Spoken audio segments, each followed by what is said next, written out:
Magical treats taste great, but justice and equality taste better. To combat hate, all ad revenue from my HB Kitchen will be donated to trans and LGBTQ charities. Thank you for supporting the kitchen and helping make the world a better place. Mischief managed. Hello witches, wizards, and those who are yet to receive their Hogwarts school letters. Welcome back to my Harry Potter Kitchen, the YouTube series where I'm baking my way through the Harry Potter books, creating magical recipes for each and every item of food and drink that we find inside. If you missed last week's recipe where I served up 4 Hogwarts House inspired fruit tarts filled with creme patisserie, then make sure you check out the link down below in the description to catch up. And if you're new to the kitchen and you don't want to miss a thing, make sure you hit that subscribe button and click on the notification bell so you get an alert every Magic Monday when there's something new for you to try. Speaking of which, it is Magic Monday, so let's fire up those cauldrons and bake some magic.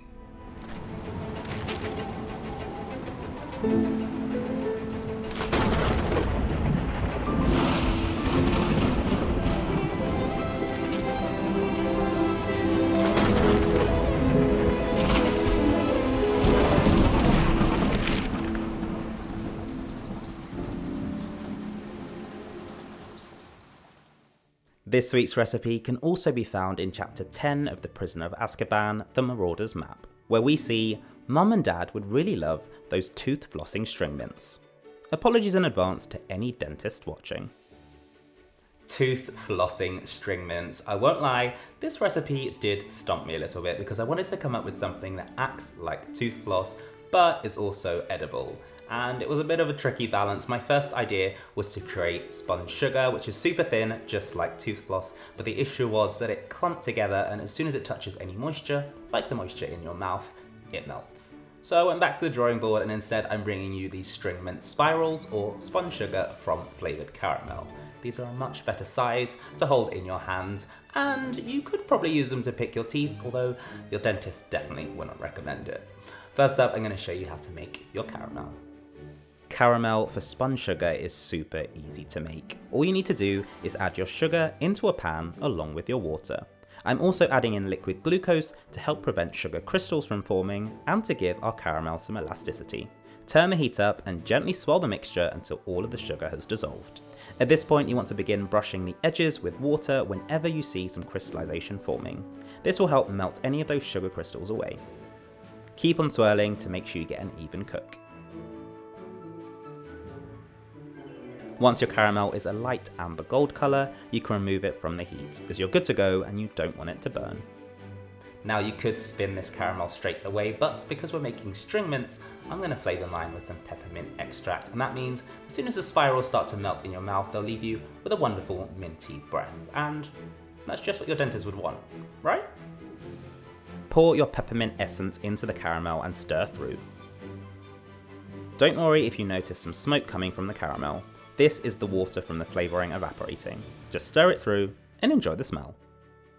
As the caramel cools, it will begin to thicken, and the real trick to spun sugar is knowing what to look for.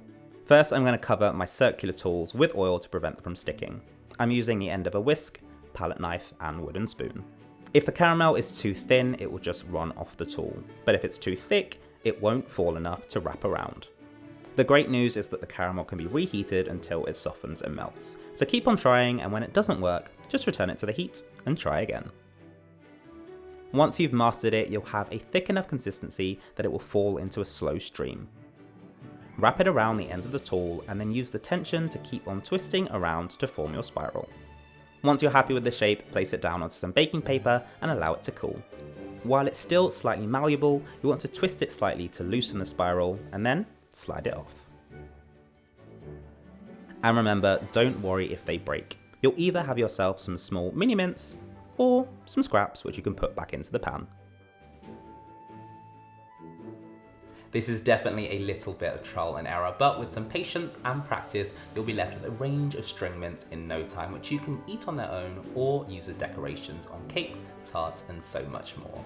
Okay, for one final magical finish, I'm going to decorate these tooth-flossing string mints with a little bit of sparkle before we serve them. If left out at room temperature, the humidity in the air will cause the string mints to melt. One great way to slow this down is to generously coat them with edible silver luster dust. This will stick to the outside of your string mints and provide a little shield from the moisture. Once they're all generously coated, your tooth flossing string mints are all set. They won't last forever though, so get flossing, tuck in, and enjoy.